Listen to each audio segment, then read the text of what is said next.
Hi hello నమస్తే, welcome to our channel. రాష్ట్ర రాజకీయాలు మొత్తం పిఠాపురం చుట్టూనే తిరుగుతూనే అంటున్నారు. ఎందుకంటే దానికి ప్రధానమైన కారణం జనసేన అధ్యక్షులు పవర్ స్టార్ పవన్ కళ్యాణ్ గారు ఆ కాన్స్టిట్యున్సీ నుంచి పోటీ చేయడం, అలాగే వైసీపీ నుంచి వంగ గీత గారు, అలాగే జై భీమరావు భారత పార్టీ నుంచి మల్లికార్జున గారు కూడా అక్కడి నుంచి పోటీ చేస్తున్నారు. ఈ సందర్భంలో ఎమ్మెల్యే అభ్యర్థి మల్లికార్జున గారు మనతో ఉన్నారు. ఆయనతో మాట్లాడే ప్రయత్నం చేద్దాం. సార్ నమస్తే. నమస్తే బ్రదర్. ఎలా ఉన్నారు? అంతా హ్యాపీ. ఎలా ఉన్నాయి సార్ మన పిఠాపురం రాజకీయాలు? చాలా హాట్గా ఉన్నాయి. సో మీరు లాస్ట్ టైం చూసుకుంటే కాకినాడ నుంచి పోటీ చేశారు. ఇప్పుడు పిఠాపురం నుంచి పోటీ చేయడానికి గల కారణాలు ఏంటంటారు? 2018లో మా పార్టీ మేము అప్పుడు మా అధ్యక్షులు జడా శ్రావణ్ కుమార్ గారితో కలిసి మేము ఏర్పాటు చేయడం, ఆ రోజున పరిస్థితుల్లో చాలా తక్కువ మంది టీం ఉండటం వల్ల నేను కాకినాడలో అప్పుడే ప్రాక్టీస్ చేస్తూ ఉండటం, అందువల్ల కాకినాడ రూరల్ అయితే నాకు బాగుంటుందని చెప్పి మా జడా శ్రావణ్ కుమార్ గారు ఆదేశిస్తే దానివల్ల నేను అప్పుడు రూరల్ నుంచి పోటీ చేయడం జరిగింది. తరువాత గత 5 సంవత్సరాల నుండి అనేక పోరాటాలు మేము ప్రజల కోసం చేయడం, నా సొంత నియోజకవర్గం కూడా పిఠాపురం, నా ఓటు హక్కు కూడా పిఠాపురంలోనే ఉండటం వల్ల తప్పనిసరిగా పిఠాపురం నుంచి అయితే నాకు తెలిసిన వాళ్ళు మిత్రులు అందరూ కూడా సహకరించే అవకాశం ఉంటుంది కాబట్టి నేను పిఠాపురం నుంచి పోటీ చేయాలని నిర్ణయించుకోవడం, పవన్ కళ్యాణ్ గారు కూడా అక్కడికే రావడం అన్ఫార్చునేట్ జరిగింది అంతే. సో ముందుగానే పవన్ కళ్యాణ్ గారు అనౌన్స్మెంట్ ముందుగానే మీరు అనుకున్నారు అక్కడి నుంచి చేద్దామని? యాక్చువల్గా నేను కాకినాడ ఎంపీగా కంటెస్ట్ చేద్దామని అనుకున్నాను మొదటగా. 7 కాన్స్టిట్యున్సీల్లోనూ గత 5 సంవత్సరాలుగా నేను కొన్ని వందల పోరాటాలు చేయడం జరిగింది. దీనిపైన పొలిటికల్గా ఎంపీగా అయితే చాలా బాగుంటుంది, అందరూ కూడా ఆదరించే అవకాశం ఉంటుంది, చదువుకున్నాను కాబట్టి అదృష్టం మన కష్టం కూడా కలిసి వస్తే లోక్సభ కూడా వెళ్ళే అవకాశం ఉంటుంది, తద్వారా దేశ రాజకీయాలు చూడాలనే ఒక ఉద్దేశంతో నేను పార్లమెంట్ వెళ్ళాలని అనుకోవడం, పిఠాపురం నుండి వంగ గీతా విశ్వనాథ్ గారు ఇంత సీనియర్ అయిన ఆవిడ ఉండటం, పవన్ కళ్యాణ్ కూడా అక్కడికే రావటం, సో వీళ్ళందరికీ ధీటుగా మా పార్టీ తరఫున నేనైతే బాగుంటుందని మా అధ్యక్షులు వారు చెప్పడం, దాని కారణంగా నేను పిఠాపురం వెళ్ళడం జరిగింది. పవన్ కళ్యాణ్ గారు గతంలో చూసుకుంటే 2 చోట్ల ఓటమి చెందడం జరిగింది. తర్వాత ఆయన పిఠాపురాన్ని ఎన్నుకొని అక్కడికి రావడం జరిగింది. ఆయన రాకని మీరు ఎలా చూస్తారు? ఎవరు ఎక్కడైనా సరే పోటీ చేయొచ్చు, తప్పేం లేదు. ఒక పార్టీ అధ్యక్షుడిగా ఆయన పిఠాపురం రావటాన్ని నేను స్వాగతిస్తాను పర్సనల్గా. కానీ ప్రజలు ఎలా చూస్తారు? పిఠాపురం ఎప్పుడూ రాని పవన్ కళ్యాణ్ పిఠాపురం ఈ రోజు వచ్చాడు అంటే స్వార్థ రాజకీయాలు చేయడం కోసం అని ప్రజలైతే చూస్తారు. ఒక ఓటరుగా, ఒక పిఠాపురం వాసిగా నేను కూడా రాజకీయంగా చూడాలి అంటే అలాగే నేను కూడా చూడాల్సి వస్తుంది. 1972 నుండి 2024 ఇంత 50 సంవత్సరాల ఈ కాలంలో పిఠాపురంలో అందరూ కూడా కాపులు లేదా ఓసీలో ఉన్నారు. మొన్న 2014లో ఇండిపెండెంట్గా నెగ్గిన వర్మ గారు తప్ప అందరూ కూడా కాపులే పిఠాపురానికి ఎమ్మెల్యేలుగా పనిచేశారు. అంటే మరి మిగతా వాళ్ళు ఎవ్వరూ పిఠాపురంలో లేరని వీళ్ళు ఆలోచిస్తున్నారా? అదే రీతిలోనే పవన్ కళ్యాణ్ కూడా పిఠాపురం వచ్చాడు.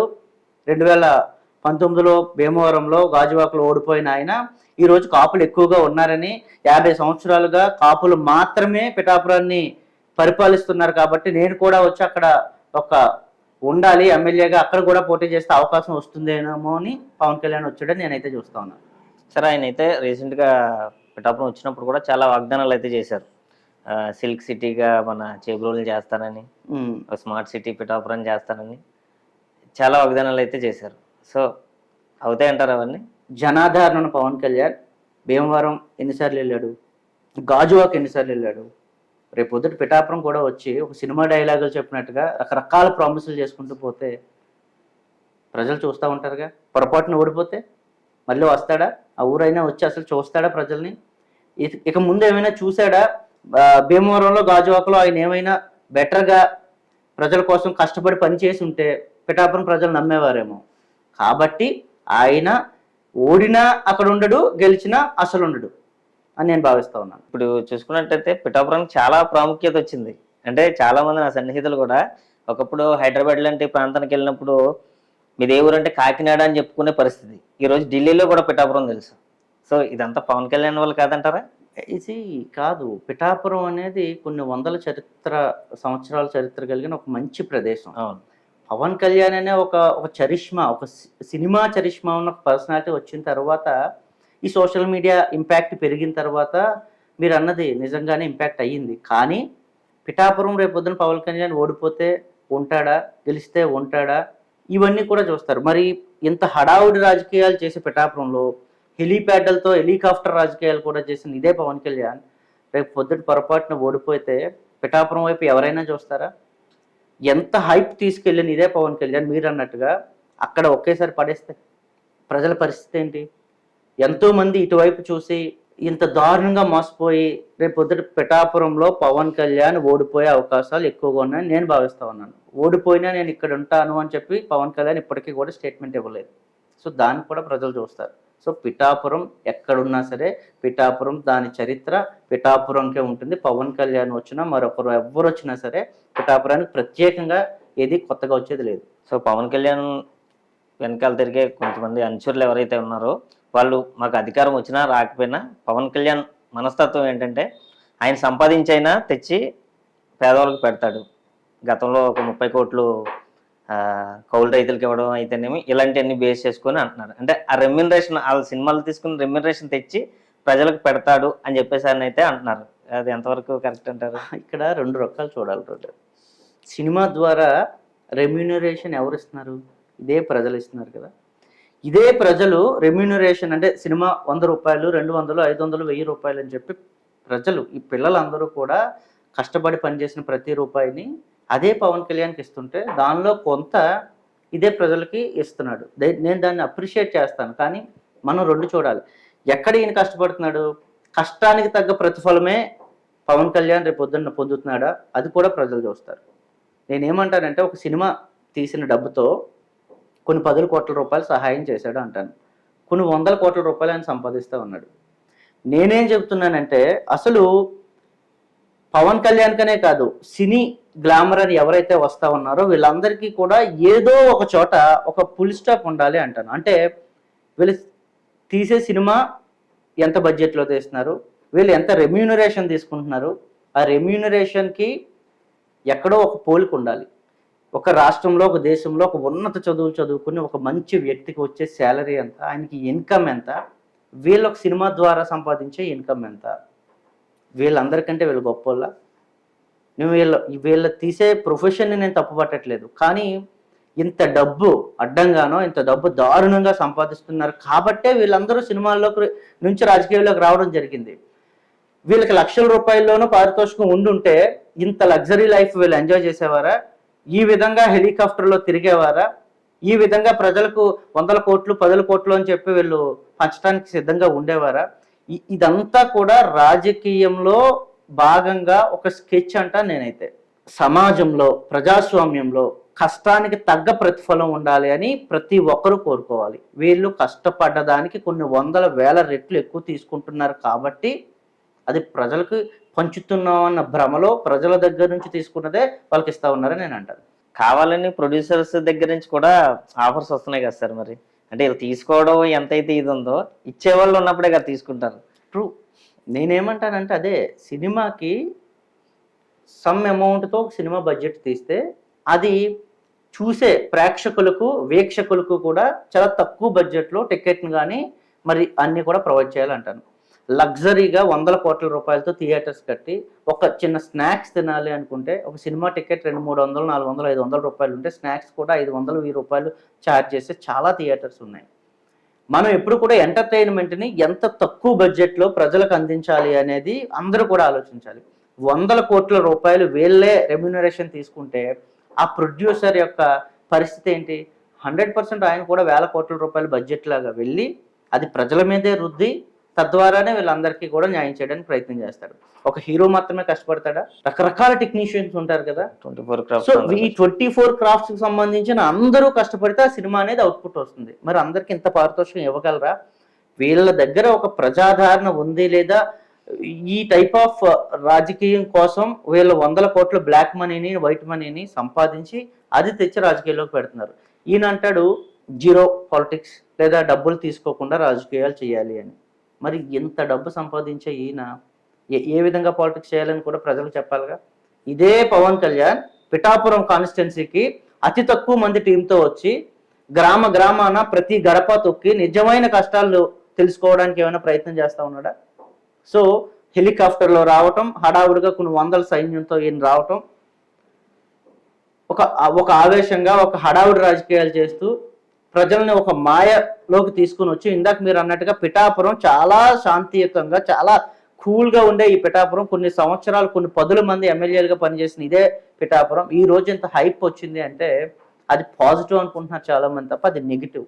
రేపు పొరపాటున ఏమైనా పవన్ కళ్యాణ్ ఓడిపోయినా మరలా పోయి సినిమాలే తీసుకుంటాడు. నేను ఇప్పటికీ కూడా సినిమాలు మానను, ప్రజలతోనే ఉంటాను అని చెప్పలేదు కాబట్టి నేను భావిస్తా ఉన్నాను ఆయన గెలిచినా ఓడినా మళ్ళీ సినిమాలకు వెళ్ళిపోయే అవకాశం ఉంది. రీసెంట్గా చూసుకుంటే చిరంజీవి గారు జనసేన పార్టీకి 5 కోట్లు ఇచ్చారు. దాన్ని మీరు ఎలా చూస్తారు? ఏముంది, డబ్బులు కొంచెం ఎక్కువగా ఉన్నాయి కాబట్టి చిరంజీవి గారు వాళ్ళ తమ్ముడు కాబట్టి ఇచ్చారని అంటాను నేను. సో ఆయన కూడా ఇప్పటి వరకు నేను కాంగ్రెస్ని విడిపోయి బయటకు రాలేదు అనలేదు, జనసేనకు సపోర్ట్ చేస్తానని చెప్పలేదు, మా తమ్ముడికి సపోర్ట్ చేస్తా అన్నాడు. తమ్ముడుగా ఒక అన్నయ్యగా తను ఆ తమ్ముడికి డబ్బులు ఇస్తే రేపు పొద్దున ఉపయోగపడుతుంది కదా అని ఇచ్చారు. సో దాన్ని మనం ఒక తమ్ముడుగా ఆయనకి ఇచ్చారని మాత్రమే చూడాలి తప్ప దాంట్లో అంత పెద్ద రాజకీయం చేయాల్సిన అవసరం నాకైతే లేదు. అంటే ఇప్పుడు చిరంజీవి గారు టాపిక్ వచ్చింది కాబట్టి ఆయన చూసుకుంటే ఎప్పుడు ఏ పార్టీకి సపోర్ట్ చేయలేదు, ఆయన ఉన్న పార్టీకి తప్ప, ఆయన రాజకీయాల్లో ఉన్నప్పుడు ఆ పార్టీకి ఆయా పార్టీలకి తప్ప, ఇంక్లూడింగ్ జనసేన కూడా చేయలేదు ఆయన. సో ఆ విధంగా మనం చూసుకున్నట్లయితే ఆయన ఏ పార్టీకి చేయనట్టే. తమ్ముడు కూడా నా తమ్ముడు నా బ్లడ్ అన్నాడే తప్ప జనసేనకు ఓటేయండి అని చెప్పేసి ఆయన చెప్పలేదు. కానీ ఇప్పుడైతే నాకు తెలిసి ఒక డబ్బులు ఇవ్వడం కూడా ఇదే ఫస్ట్ టైం అనుకుంటా ఆయన ఒక పార్టీకి డబ్బులు ఇవ్వడం అనేది. సో దాంట్లో ఏమన్నా ఉందంటారా రాజకీయ కిటికీ? ఒకటి బ్రదర్, ఆయన ప్రజారాజ్యం పార్టీ పెట్టిన తర్వాత అనుకున్నంత స్థాయిలో ఆయనకి సినిమా ఇండస్ట్రీలో ఎంత హైప్ అయితే వచ్చిందో ప్రజా జీవితంలో రాజకీయాల్లో అంత హైప్ రాలేదు. వెంటనే ఆయన కాంగ్రెస్లోకి ప్రజారాజ్యాన్ని విలీనం చేసి సినిమాలకు వెళ్ళిపోవడం జరిగింది. ఆ పవన్ కళ్యాణ్ కూడా ప్రజారాజ్యంలోనే పనిచేశాడు. ఆయన ప్రజారాజ్యంలో 5 సంవత్సరాలు పనిచేసి బయటకు వచ్చి ప్రజారాజ్యం విలీనం అయిపోయిన తర్వాత జనసేన పార్టీ పెట్టడం జరిగింది. నేనేమంటానంటే ఆయనకి ఇంకా రాజకీయాలు నాకు నచ్చలేదు, నాకు సెట్ అవ్వదని ఆయన వెళ్ళిపోయాడు. ఈయన ఒక ప్రయత్నం అయితే చేస్తా ఉన్నాడు. ఆ ప్రయత్నానికి ఫైనాన్షియల్ అసిస్టెన్స్ అయితే దొరికింది తప్ప కుటుంబ ఆదరణ అయితే దొరకలేదని అంటాను నేను. మీరన్న ప్రకారమే పవన్ కళ్యాణ్కు ఫైనాన్షియల్గా అన్నయ్య సపోర్ట్ ఇచ్చి ఉండొచ్చు తప్ప కుటుంబంగా నేను ఒక అన్నగా ఉన్నాను, నీ పార్టీకి నేను అండగా ఉంటాను అని చెప్పలా. వాళ్ళ కుటుంబ సభ్యులు ఎవ్వరూ కూడా జనసేన పార్టీకి అండగా లేరు. నేను అదే అంటాను, రేపు పొద్దున ప్రజలు కూడా కుటుంబమే నమ్మకపోతే ప్రజలు ఏం నమ్ముతారు? కుటుంబమే రేపు పొద్దున నీకు ఆదరించకపోతే ప్రజలు ఏ విధంగా నేను ఆదరించి గెలిపిస్తారు అనుకుంటున్న పవన్ కళ్యాణ్ అని నేనైతే ప్రశ్నిస్తాను. సో అంతకుముందు చూసుకున్నట్లయితే చిరంజీవి గారికి పద్మభూషణ్ వచ్చిందండి. అంటే చిరంజీవి గారు టాపిక్ వచ్చింది కాబట్టి ఇదంతా మాట్లాడుతున్నాం. సో తర్వాత ఆయన రాజకీయాల్లోకి వచ్చారు. తర్వాత ఇప్పుడు పద్మ విభూషణ్ వచ్చింది. భారతదేశంలోనే అత్యున్నత పురస్కారాల్లో రెండోది అది. ఒక తెలుగు నటుడికి అది రావడం సంతోషిస్తారా? ఇందులో ఏమన్నా కూడా రాజకీయ కోణం ఉందంటారా? నిజంగా ఒక తెలుగు వ్యక్తిగా, ఒక తెలంగాణ వ్యక్తిగా, నేనైతే చిరంజీవి గారు ఇక్కడ లేరు కాబట్టి తెలంగాణ వ్యక్తిగా, తెలుగు వ్యక్తిగా, ఒక మంచి సినిమా నటుడిగా ఆయనకి పద్మ విభూషణ్ రావడాన్ని నేను కూడా గౌరవిస్తాను, వెల్కమ్ కూడా చేస్తాను. అదే విధంగా ఇప్పుడు ఎందుకు వచ్చింది అనేది కూడా నేను చూస్తాను, ప్రజలు కూడా చూస్తారని నేను భావిస్తా ఉన్నాను. పద్మభూషణ్ వచ్చే టైంకి ఆయన చాలా మంచి సినిమా హీరోగా చాలా మంచి స్థితిలో ఒక మంచి స్థాయిలో ఉన్నాడు. ఆయన పద్మ విభూషణ్ వచ్చే టైంకి ఆయన పద్మభూషణ్కి ఎన్ని సినిమాలు తీశారు, ఏ విధంగా ఆయన ఫెయిల్యూర్ అయ్యారు, సినిమాలు ఏవైనా ప్రజలకు మంచి చైతన్యవంతంగా ఏమైనా ఉంటున్నాయని కూడా ప్రజలు చూస్తారు. అంటే పవన్ కళ్యాణ్ ఎప్పుడైతే ఎన్డీఏకి సపోర్ట్ చేస్తూ ఉన్నాడో అప్పుడు సడన్గా పద్మభూషణ్ నుండి పద్మ విభూషణ్ చిరంజీవికి రావడం, ఇది ఎక్కడో ఒక పొలిటికల్ అజెండా ఉంది అని నేను నమ్ముతున్నాను, ప్రజలు కూడా నమ్మే అవకాశం. అంటే అది కొంచెం క్లారిటీ ఇవ్వగలరా? అంటే ఒకటి బ్రదర్, చిరంజీవి గారిని మోదీ గారు అక్కడ శ్రీరాముడి గుడి ఓపెన్కి పర్సనల్గా పిలిచారు, వీళ్ళందరూ కూడా వెళ్ళారు. ఈయన ఇప్పటికీ కాంగ్రెస్లోనే ఉన్నారు. వీళ్ళందరూ గుడికి వెళ్తారు, మోదీతో టచ్లో ఉంటారు, మోదీ సభలకు హాజరవుతారు. ఇంత దారుణంగా వీళ్ళు ఇంటర్నల్ రాజకీయాలు చేస్తూ పవన్ కళ్యాణ్ రేపు పొద్దున ఎన్డీఏకి 2019లో పరమ బూతులు తిట్టిన ఇదే పవన్ కళ్యాణ్ ఎన్డీఏని, మోదీని, అందరినీ కూడా ఇప్పుడు సడన్గా మరలా దేనికోసం వెళ్ళాడు? రాజకీయ స్టంట్ కంపల్సరీగా ఉంది. దాంట్లోకి కుటుంబ సభ్యుడైన అన్నయ్యని కూడా, చిరంజీవిని కూడా పవన్ కళ్యాణ్ లాగి కంపల్సరీగా పద్మవిభూషణ్ తెచ్చుకోవడానికి ప్రయత్నం చేశాడని అయితే నేను భావిస్తా ఉన్నాను.